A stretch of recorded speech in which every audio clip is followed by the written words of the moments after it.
मोड़ दो। इसमें अंतर है तोड़ने और मोड़ने में। तोड़ने में और मोड़ने में अंतर है। तोड़ने का मतलब बताया ना, गए किसी मठ मंदिर में, आपने नारियल दिया, धड़ाक से मारा, तोड़ दिया, आधा तेरा आधा मेरा वाली बात, ये तोड़ना हो गया। मोड़ना मतलब मोड़ देना होता है। मोड़ना मतलब अलग चीज होती है। नारियल धर्म का मस्तक साहब ने बताया कहां से आया। जब ये जीव फंस गया इस संसार में, ये भवसागर में, साहब ने इस जीव को निरंजन जी के हाथ में जब ये आ गया, निरंजन जी ने 4 खानी 4 बानी 4 धाम 64 तीर्थ में फंसा दिया, तब साहब आए। मृत्यु लोग देख रहे हैं, ये जो जीव गया वो वापस नहीं आया, लौट करके वापस आएंगे। तब साहब को चिंता हुई कि जीव तो वापस आ ही नहीं रहा, मेरे लोग को आ ही नहीं रहा, ये तो वहीं का वहीं, जिसको देखो जहां वहीं बैठा है, भक्ति भी करता है फिर भी नहीं आ रहा। ये तमाम प्रकार की भक्ति करता है, तपस्या करता है, योग करता है, युक्ति करता है, और फिर भी ये जीव वापस नहीं आ रहा है। कर रहे हैं ना, सब कर रहे हैं, बड़ी बड़ी तपस्याएं, 1 लाख वर्ष की तपस्या, 1000 वर्ष की तपस्या, लाख वर्ष करोड़ वर्ष की तपस्या करने वाले लोग यहाँ हैं, बैठे हैं, करते रहे। हजारों यज्ञ करने वाले लोग हैं, ना जाने कैसे जब तक व्रत करने वाले लोग हैं, लेकिन ये जीव वापस नहीं आ रहा है। तब साहब ने देखा, अरे निरंजन, संतो निरंजन जाल पसारा। साहब कबीर कहते हैं भजन में, संतो निरंजन जाल पसारा, स्वर्ग पताल रचो मृतिमंडल, 3 लोग विस्तारा, संतो निरंजन जाल पसारा। ठौर ठौर तीरथ बत थापे, ठगवे को संसारा, संतो निरंजन जाल पसारा। निरंजन ने ऐसा जाल फैला दिया, यह जीव फंस गया। साहब देख रहे हैं, तब साहब दुखी हुए। जीव दुखी देखे भवसागर, यहां आए और आके देखा, साहब ने अपनी सत्यवाणी दी, सुनाया लोगों को ज्ञान, लेकिन साहब की वाणी नहीं सुनी लोगों ने। क्यों? साहब का ज्ञान कहां समझ में आएगा? अटपट शब्द कबीर का झटपट लखे हो न जाए, साहब की वाणी समझ में नहीं आती। लोगों ने इनकार कर दिया, अरे ये बूढ़ा आदमी, अकिल सकिल गई, ये सठिया गया है, पता नहीं क्या बोल रहा है। साहब बढ़िया बुजुर्ग का रूप बना के आए थे प्रथम इस संसार में, लोगों ने साहब की बात नहीं सुनी, बोले ये सठिया गया है, इसकी अकिल सकिल गई है, बुढ़ा हो गया है, पता नहीं क्या बोल रहा है। ईश्वर भगवान की चर्चा करता है और जाने क्या बोलता है, सुने नहीं। और जब नहीं सुना तो साहब बोले इस अवस्था में नहीं सुना तो चलो युवा रूप बना लेते हैं, और 25-30 वर्ष की उम्र बना करके और साहब निकल पड़े गली गली में, सत्य नाम का उपदेश देने लगे, 4 शब्द का उपदेश देने लगे। और जब सत्य नाम का उपदेश देने लगे, निर्मोह रहो, निर्भय रहो, निसंशय रहो, लोगों ने क्या जवाब दिया? अरे जवान जोगी, वैद रोगी, सूरपीठी घाव। और जवान कहीं जोगी हो सकता है, वैद कहीं रोगी हो सकता है, सूर की पीठ में कहीं घाव होता है क्या? अरे ये जोगी नहीं हो सकता है, ये छलिया हो सकता है। जवान जोगी, वैद रोगी, सूरपीठी घाव, लेकिन क्या नहीं हो सकता है? अरे जवान भी जोगी हो सकता है, और जितने भी हुए युवा ही जोगी हुए हैं, बुढ़ापे में कोई जोगी नहीं हुआ है। हमेशा याद रख लेना, बुढ़ापे में कौन योगी हुआ है तुम बताओ? जितने योगी हुए हैं सब जवान जोगी हुए, बचपन से, बालापन से, हर जपे जग से रहे उदास, सब तीरथ आशा करें वो कब आवे उदास। जिनकी आप बात करते हैं, ध्रुव 5 वर्ष की उम्र थी, प्रहलाद 7 वर्ष की उम्र थी, मीरा 7 वर्ष की थी, शिवरी ये भी 12-13 वर्ष की थी। किसकी तुम बात करते हो? किनकी बात करते हो?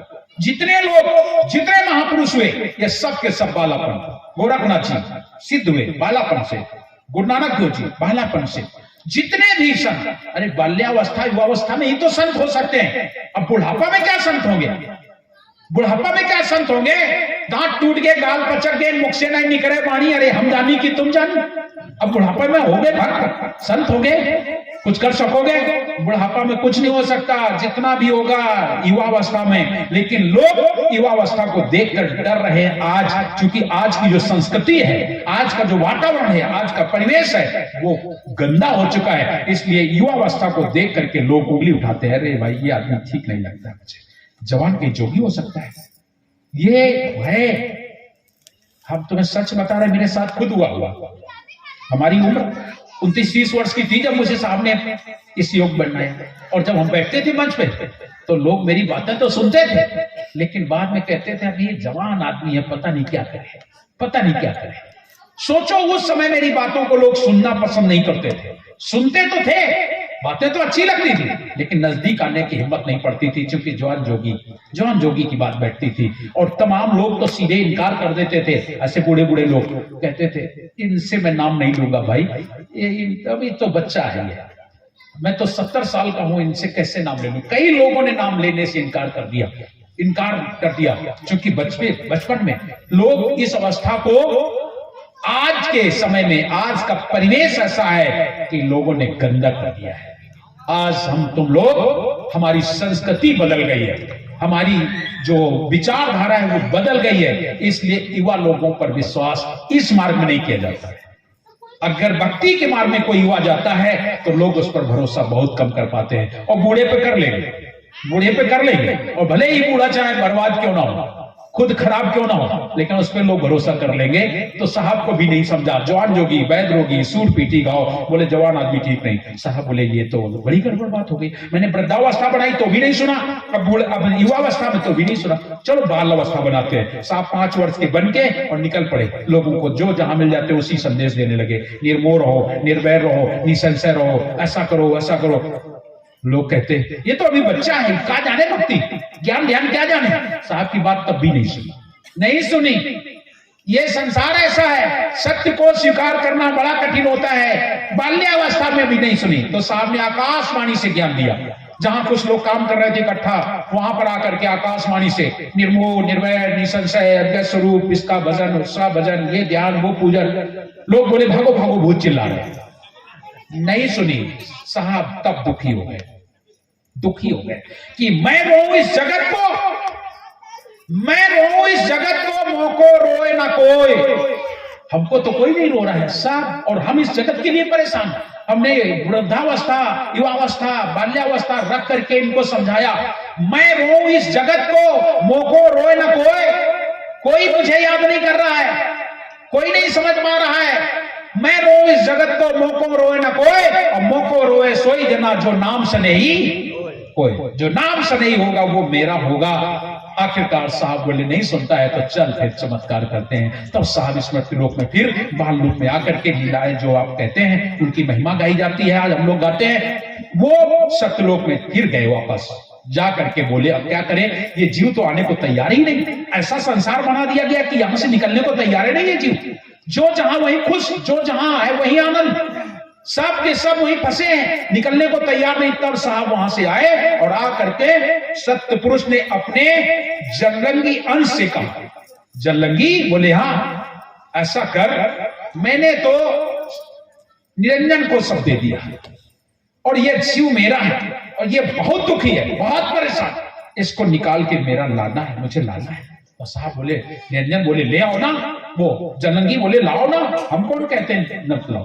बोले लाना तो है लेकिन तुम एक काम करो। बोले क्या? तुम अपना अंश मुझे दे दो, अपना अंश मुझे दे दो। बोले मैं अपना अंश दे दूं? क्यों? बोले तुम्हारा अंश लेकर के मैं जाऊंगा पृथ्वी पर और इस जीव को ले आऊंगा। तब जलंगी बोले अपना तो फंसा दिया, मेरा भी फंसाओगे क्या? तुमने अपना जीव तो फंसा दिया और मेरा? साहब बोले हो गया सो हो गया, अब तुम इसकी चिंता क्यों करता है? क्यों करता है इसकी चिंता? बोले नहीं, आपने अपना अंश फंसा दिया, क्या गारंटी मेरा फंस जाए? साहब बोले नहीं, मैं वादा करता हूं तेरा अंश फंसेगा नहीं, मैं उसे वापस लाऊंगा, उसको भी वापस लाऊंगा। तू ऐसा कर, अपना अंश मुझे दे। तब कहते हैं वो जलंगी अंश ने अपना अंश दिया और उस अंश का नाम पड़ा नरियर।